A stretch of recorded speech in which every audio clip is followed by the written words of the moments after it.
Hello, everybody, and welcome to the Marvel Plus podcast, the show where we talk the Marvel shows on Disney Plus and how they connect to the MCU. My name is Bret, aka Enigma9011, and you can catch this podcast usually live every Sunday over on twitch.tv/Enigma9011 every Sunday at 7 p.m. Eastern. Join the chat if you're a subscriber over there. We'd love to have you in on the discussion for all the fun theory talk. But if you can't catch it live, that's A-OK. Post over on YouTube the very next day at 12 noon. Just search Enigma9011 and you should be able to find it over there. So it's been a while. We've been doing a little bit of a rewatch, revisit of the Daredevil series over on Netflix, watching through season 1. And now we finally get our new Disney Plus series in Moon Knight. So Moon Knight, first episode dropped yesterday, last night, however you want to think about this, and we're going to talk about it today.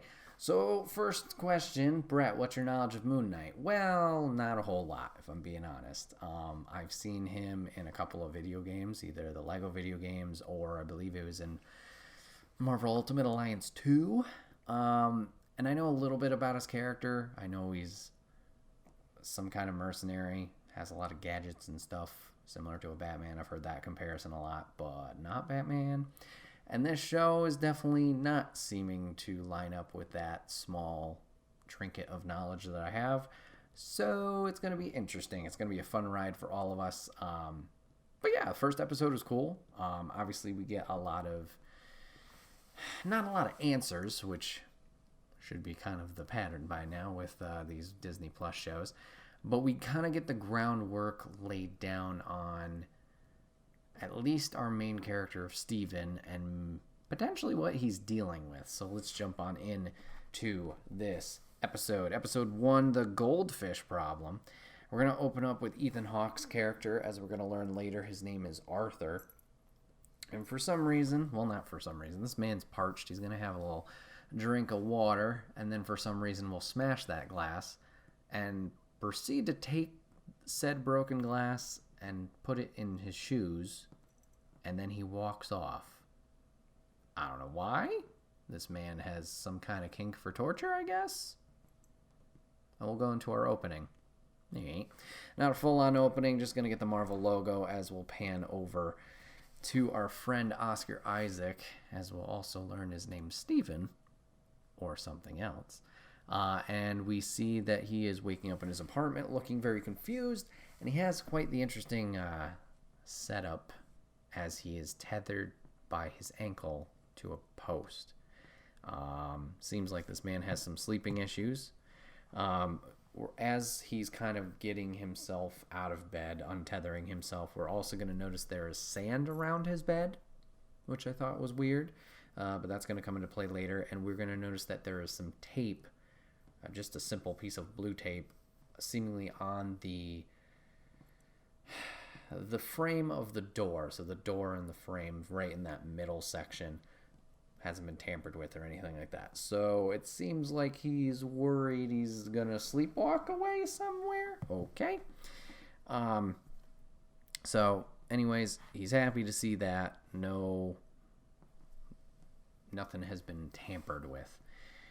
He's going to feed his fish while he's leaving a voicemail for his mom, talking about a little bit of his sleep problems, how he's feeling personally. Says he feels like he got hit by a bus as he's leaving his apartment, doesn't feel great, and he is headed to work as we're following him. We see that he misses his own bus, has to catch another one, but is still kind of dealing with being sleepy. Kind of falls asleep on the bus a few times, but he'll eventually get to work, albeit a little bit late.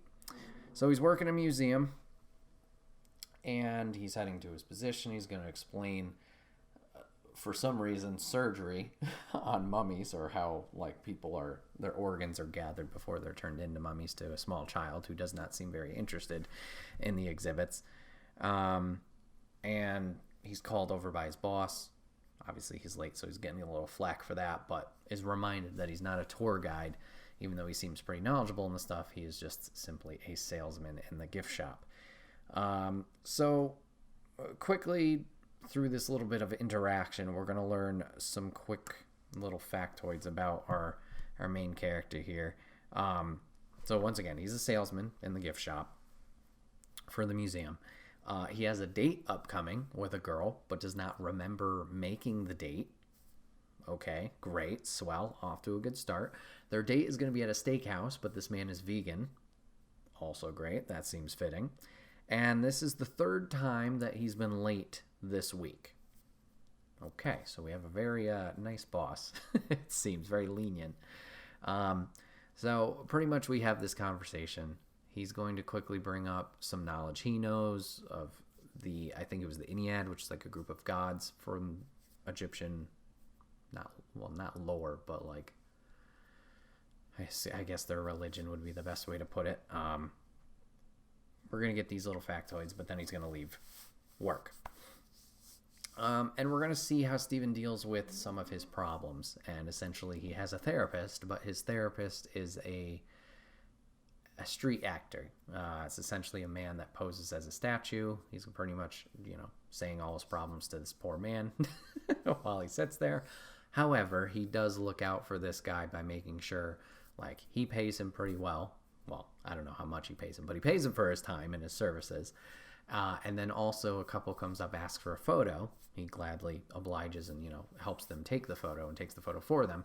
But then he reminds them, tip the actor you just took a photo with. So at least it's, he's being kind and looking out for that street actor. He thought it was a statue. No, it's a gentleman. If you look at his facial features, you can see he's painted up. So we get this little interaction of him, talking to this gentleman about his problems. So now Steven's heading back to his apartment, prepping for bed. And the interesting thing that we learned with his conversation with the statue is he's more energetic at night. He seems like he wants to do stuff. And I don't know if he's trying to fix that by, like, switching his sleep schedule to something normal, because as we'll see in the next scene as he's prepping for bed, is he's listening to an audiobook about like how to stay awake, and it recommends doing a puzzle or reading. And we can see he's messing with a Rubik's Cube, and then we can see him studying more in the Egyptian lore and history. We're going to see, or rather we're going to hear this audio clip repeat, loop the puzzle, read, puzzle, read, puzzle, read, puzzle, read, puzzle, read. And at one point, it's going to snap him asleep, but awaking in a field. Very confused, very hurt, bloody lip, seems like his jaw is dislocated, and he's in pain. And he's waking up in a confusion. Duh, makes sense. Not waking up in your bed. And he's freaking out. He is able to relocate his jaw or do something. I don't know if it was fully dislocated, but he's able to put that back in position and, go there. And he hears a voice kind of shouting at him. Not like a person to person, but more like, I guess, his interior dialect. And it's essentially telling him to go back to sleep. And he's confused. So this voice continues to talk to him. And what does he say? He says to surrender the body to Mark. Okay. So obviously he's dealing with this. He's kind of freaking out about these voices. And he finds a talisman, which turns out to be like a scarab, in his coat pocket. All right. That's weird. As he pulls this scarab out and kind of inspects it, there is this creature that will approach from behind him, freaks him out, falls on the ground, gets a little razzled by it, and there's some civilians watching him while this is happening. The beast goes away. Man, Steven's trying to play it off, waves over at the pedestrians up in this tower, and turns out they're guards. The guards pull out some guns, and they start shooting at Steven. Steven runs in a panic. All right. So we follow Steven around. He's avoiding these guards in this random villa that he's just found himself in. And he's luckily able to get away. Somehow doesn't get shot. I don't know. Maybe they're stormtroopers. Is able to kind of narrowly escape and kind of blend into the crowd. And now we start getting a little bit more of a glimpse into Ethan Hawke's character, Arthur. We're going to notice that Arthur is walking down the path, just a path in the villa, the street. And as people are kind of noticing him walking past, they seem very enamored with him. Getting out of his way. Some are bowing. Some are kind of like reaching out to him, almost like he's a holy figure. And it seems like he has the power from another Egyptian god to like sense people's character, if they're good people or bad people. And essentially he's doing, like, holding, not a seminar, but holding this kind of religious experience out and about, and like wants volunteers, and like is revealing if people are good or bad. So we see the two examples. We see one gentleman who is good and righteous and whatever, and then we see another older woman who volunteers herself, claims she's good, did everything right. Turns out she has not. She's done something wrong. But whatever power Arthur has, it can like determine, it knows your past, it knows your present, and can also determine your future actions. So maybe something happens down the road. I don't know. But because she's bad, quote unquote, essentially she dies. I don't know if it's him sucking her life force out or what the fuck happened, but she dies on the spot. Swell.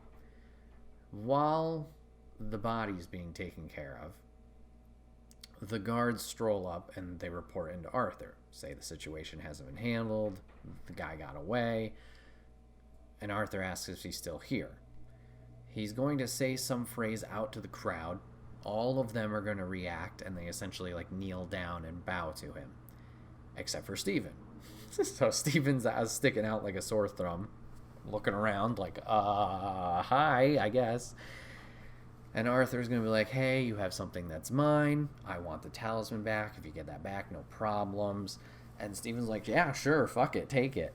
So he offers it, but his fist clenches as we hear this this inner monologue of like, do not give this up. No, don't do that. So Stephen's going to try and fight against this, but for some reason his body's out of his control and he's not able to relinquish this scarab. He'll eventually make a run for it, away from this situation.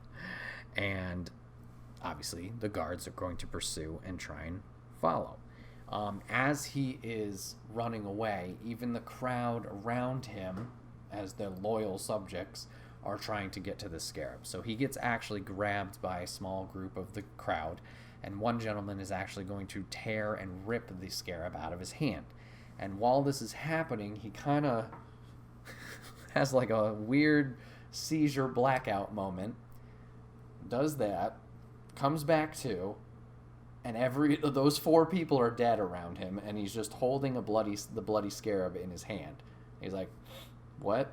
And then he freaks out because he sees the dead people around him and starts running again. Makes sense. As he's running, he's just trying to get out of this stressful situation. Obviously, the crowd turning against him and the guards chasing after him. He's going to grab and commandeer a cupcake van and make a run for it. Still doesn't seem to be fully in control of his body, clearly. So, as he's driving away, he's trying to convince himself this is a dream, we gotta get out of this, gotta wake up. And this is going to lead to kind of a chase of the guards in some cars down this hill in the villa, trying to get away.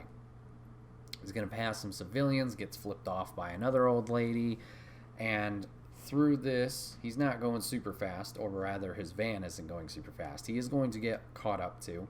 One guard is going to be able to jump from their vehicle onto his and pursue him through the back door of the van.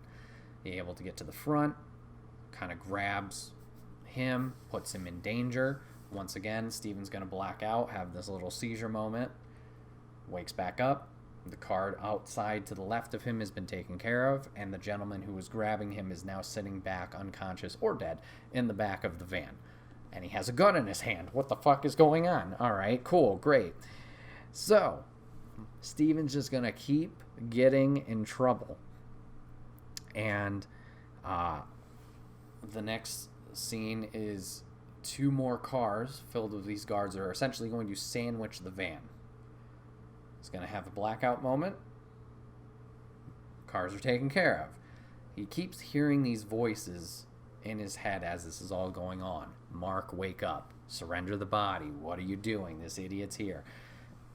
And this is going to lead to one last segment as we almost rear end a truck filled with logs.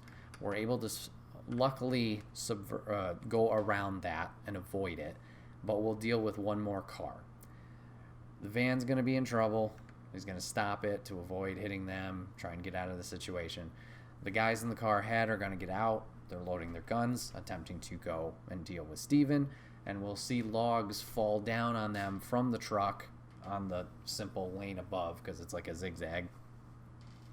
Falls down. Okay, we got lucky, but now we got logs falling at us. We're going to black out, and we're going to wake up in bed. Steven, thank God, laughs it off, thinking it was all a dream. Okay, so now we're on the next day. We're all good. Had a nice nap, sleep, whatever, weird dreams. Yeah. Starts eating breakfast, and he's talking to his fish. I believe his name is Gus. And earlier, in the beginning of the episode, when we first met Steven, and he was talking to his mother, he was also talking to his mom about his fish. The fish is doing okay. It has one fin. It's kind of got like a Nemo situation. And, he's doing okay. No problems there.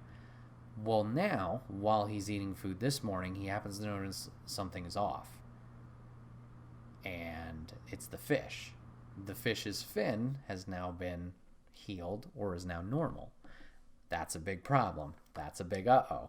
So he goes to the pet store and he's freaking out. He's like yelling at not really yelling, but he's discussing with the store owner, like, this isn't my fish. What happened? It's got a smaller fin, blah, blah, blah, blah, blah. And she's having none of it. She's like, that's not a super normal thing. Like, Nemo isn't, that's not super common. And like, I told you the same thing yesterday. And he's like, what do you mean yesterday? I wasn't here yesterday. And he notices the clock on the wall. And he's like, is that right? And she's like, yeah. And I guess he's running late again. He's running late for his date. So he runs home, gets all pampered up in a suit, and goes to the steakhouse, waiting for his date. He's waiting. Get some steak as a vegan, because, that's what you do. Date's not showing up. So he says, okay, I'm going to call my date, see where she's at. Maybe she's running late, whatever. Calls her. She's pissed. Hey, we still meeting up for food? Yeah, we were supposed to meet up Friday, jackass. It's Sunday. What do you mean it's Sunday? Apparently, this bitch slept so long, it's Sunday. Missed his date. Not a good thing. He's so perturbed by this.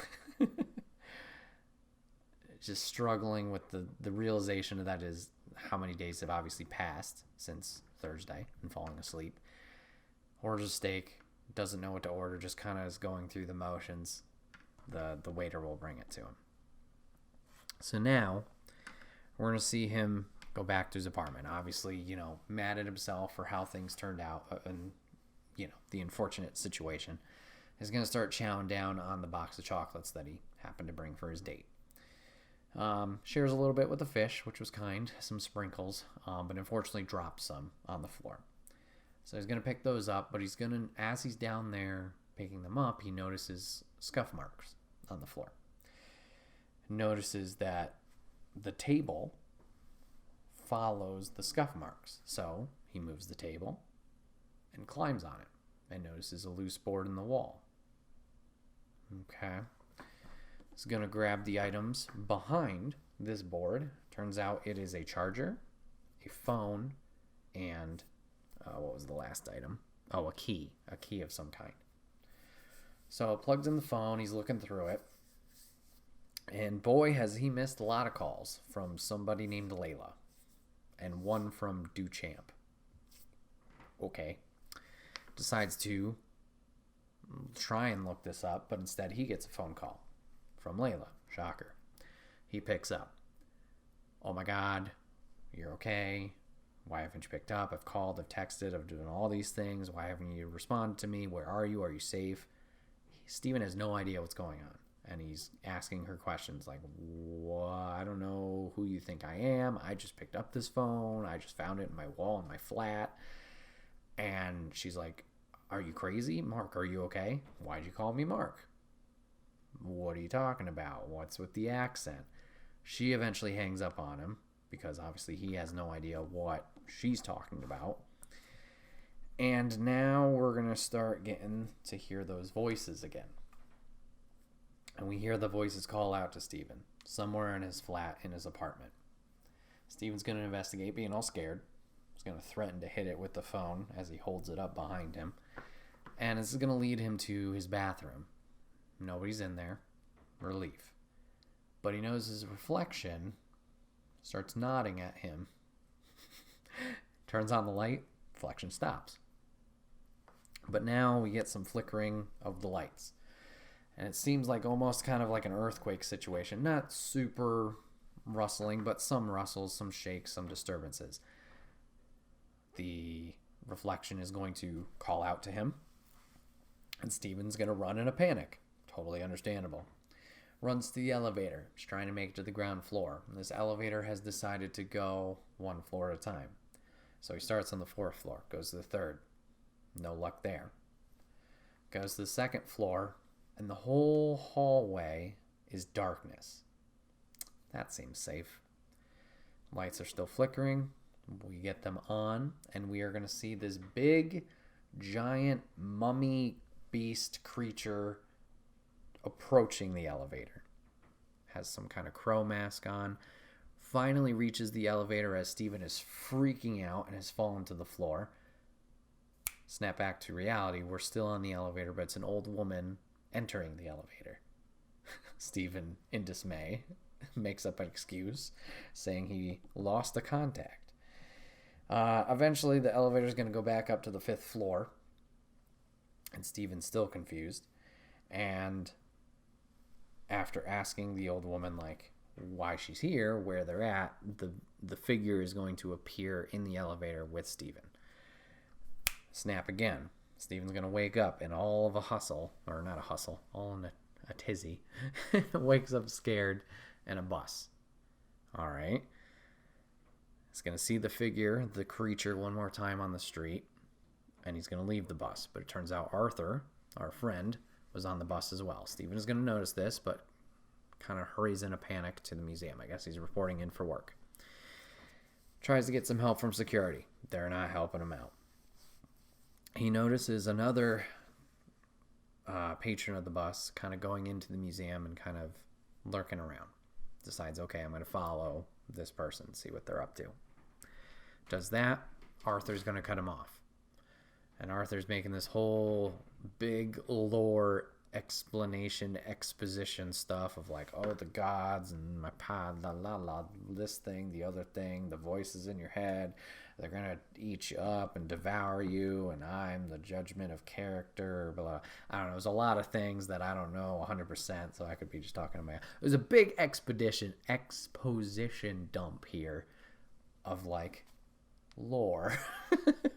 So, anyways, it's basically about the god that he seems to be following closely. I think her name was Ahmed, and she was betrayed by the other gods, stuff like that. So anyways, Arthur in this explanation has now decided to start the ritual, as we saw in the villa, on Steven now. And Steven's starting to freak out. He's like, I saw you kill that woman, I know what's happening, you know. And does the whole thing with his cane, and the ritual comes up where Steven is guilty or a bad person of character. And it seems that Steven has a lot of, what was the thing? There's a lot of chaos in him. Luckily, another tour group is going to enter at this time, kind of allowing Steven to make an exit before anything else further happens. And Arthur just says, let him go, to his other guards, or the people with him. So Steven makes a run for it. So now Steven is been assigned to inventory because he's late so often. So he stayed late, he's working. So he's still in the museum. He's trying to leave, end of the workday. All the cleaning people are still there. And he hears a dog whimpering somewhere. Great. Goes to investigate. Where's the dog? Hello, can you hear me? And slowly this dog whimpering, those noises and sounds are going to turn more kind of grim and aggressive and growling and stuff like that. So as Steven is kind of investigating, we notice the reflections on the displays. And one of them decides to actually stop moving as Steven's going to continue. Eventually, Steven is going to find this cat beast thing and hide. We get one last call out from a voice over, well, actually, this is not the same voice. We get a voice over the PA system. Turns out it's Arthur. This bitch just don't leave. And he's asking for the scarab. If you don't give up the scarab, you won't, if you give it up, you won't get torn to pieces. Steven, trying to make some kind of exit, will throw his bag. The beast will jump at that, and he's trying to sneak away. Unfortunately, he's going to bump into another display. He's able to save it, doesn't have it drop or anything, but this is just enough noise that the beast is now alerted to him and is now pursuing him. So we get this whole big chase through the museum as Steven tries to make his exit and find safety. He does find some safety in a bathroom, is able to board up the door just for a little while the beast outside is trying to break in. And now we will have a conversation with Mark. Steven's going to look at his reflection. There's a lot of mirrors in this bathroom because why the fuck not? And Mark, which is assuming whatever other personality or persona uses his body, is talking to him like, I'll keep you safe. You will not get hurt. Just let go. Give me control. Everything will be okay. And Steven's freaking out. I don't want to do that. Don't want to do this. The thing that, it's scary. And Mark is able to finally kind of convince him to release and relax. And Steven accepts it. And this will transform him into Moon Knight, as we'll see this beast get its ass whooped by Moon Knight, leaving us with the last shot of Moon Knight just laying the smackdown on this thing and then walking towards camera, leading to the end of this episode. So, a lot going on for 45 minutes.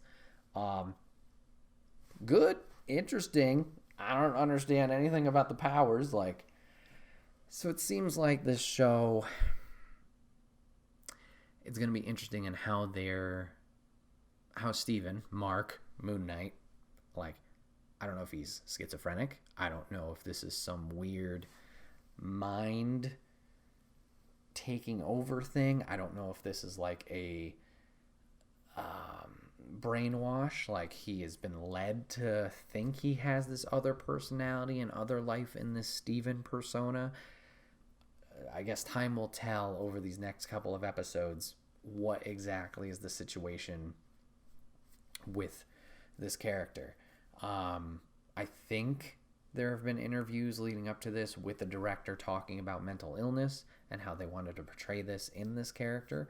So that makes me believe this isn't just a nudge, nudge, brainwash thing. So we'll have to see. It's going to be interesting to see over the progression of this series how the Steven persona and the Mark persona, how they can fully blend and work together, to hopefully make some kind of full hero at the end. Because I can't see... Obviously, heroes with struggles are interesting, but that seems like a really big problem, to be constantly kind of fighting against.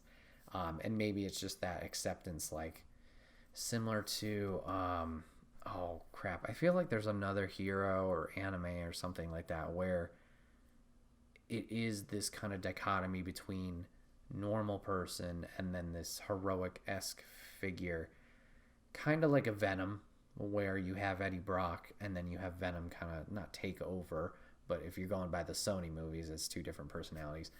If you go by comic lore, it's not that way. Crap, what am I thinking about? Peanut Gallery, I don't know if you're listening. Do you know what I'm talking about? She's not listening. Okay, never mind.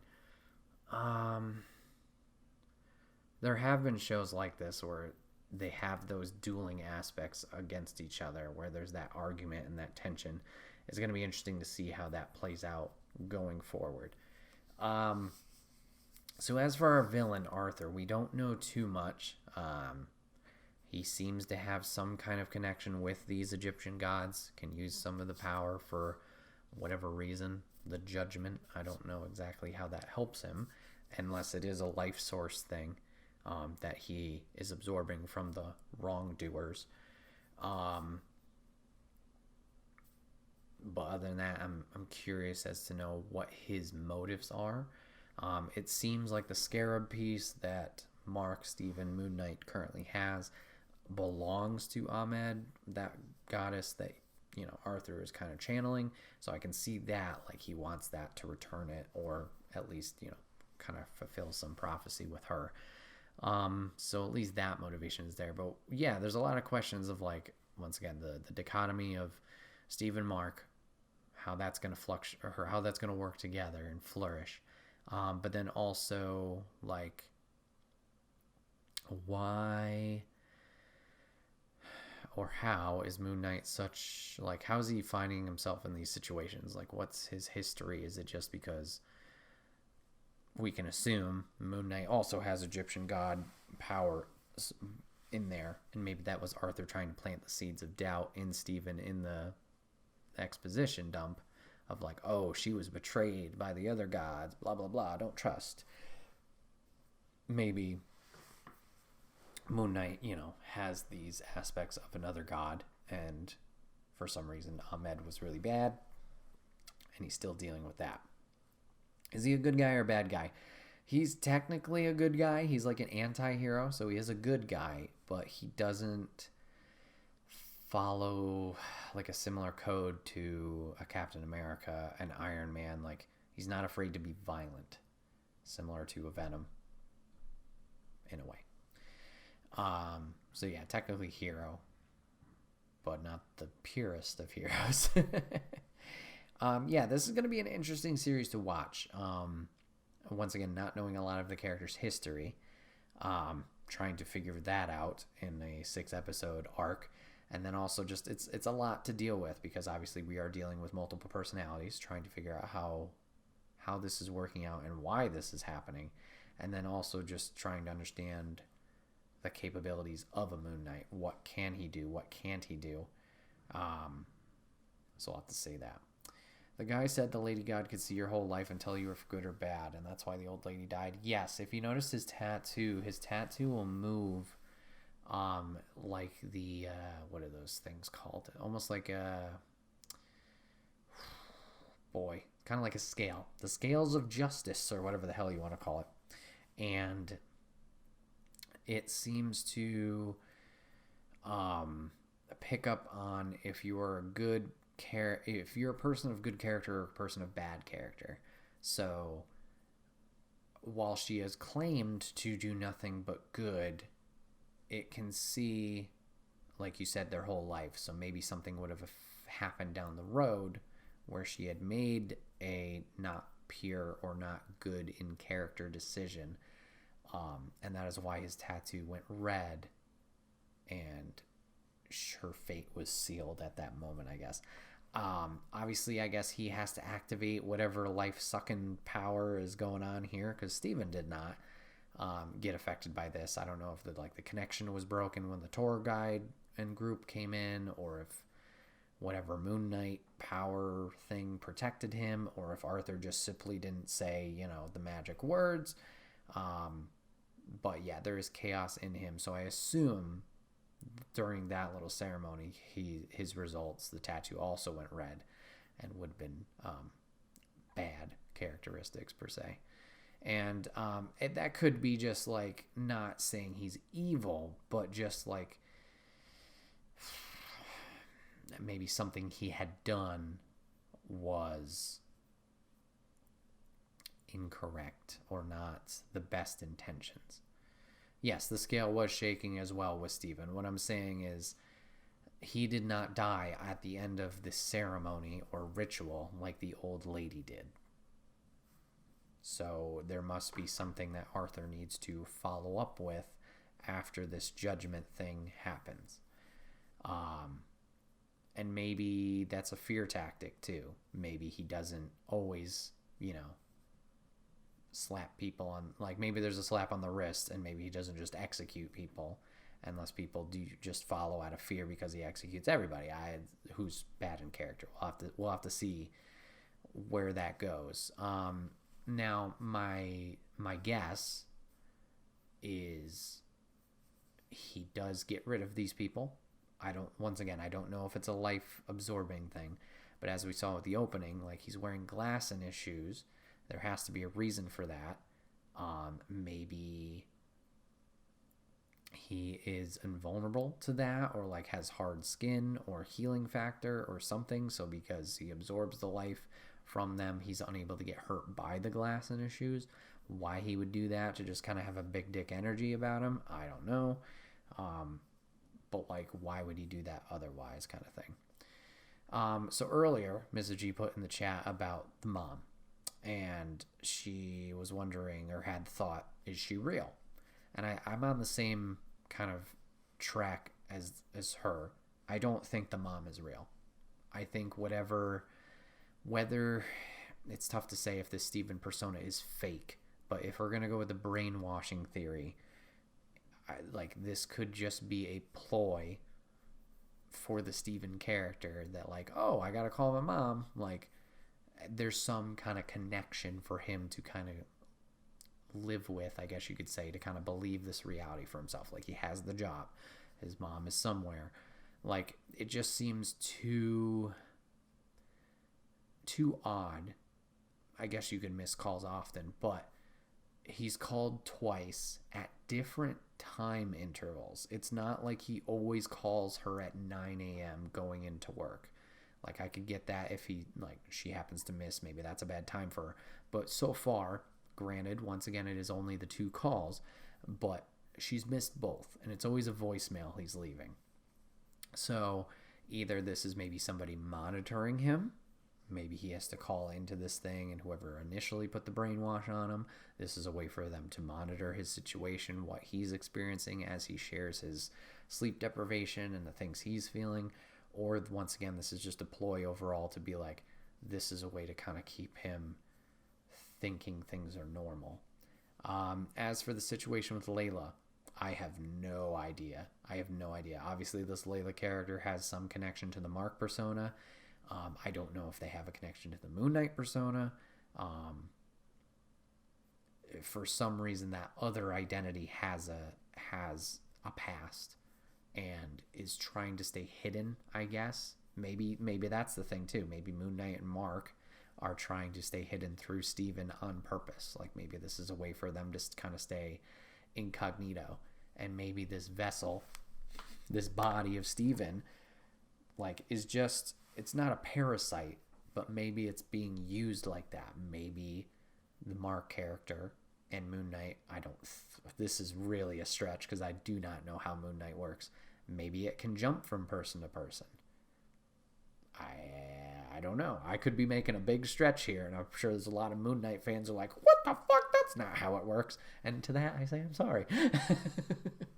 But we'll just have to see how this all plays out in the rest of the 5 episodes for Moon Knight.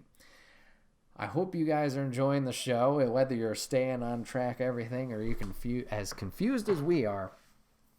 But this has been another episode of the Marvel Plus podcast. You can usually catch it live over on twitch.tv/Enigma911 every Sunday at 7 p.m. Eastern. I think I said 8 earlier. 7 p.m. Eastern. You can check it out over there. You can join in the chat and all the fun theory talk with us. If you're a subscriber over there, we'd love to have you in on the conversation. But if you can't catch it live, that is A-OK. Drops over on YouTube the very next day. Just search Enigma911 on YouTube. It drops at 12 noon Eastern. I hope you guys are enjoying the show. Hope you guys are having a good time with it. I'm excited to see where it goes from here. It seems like with these Disney Plus shows, it's very tight-knit, doesn't take a long time, like IRL time, for these events to transpire. So I'm assuming in episode 2, we're going to pick up right where we left off at the end of this episode with him leaving the museum. So I'm excited to see where he goes, what abilities we see in this character, and try and learn more about him. But yeah, thank you guys so much for hanging out today, giving this a watch, giving it a listen. I appreciate your time, and I will see you guys on the next one. Take care.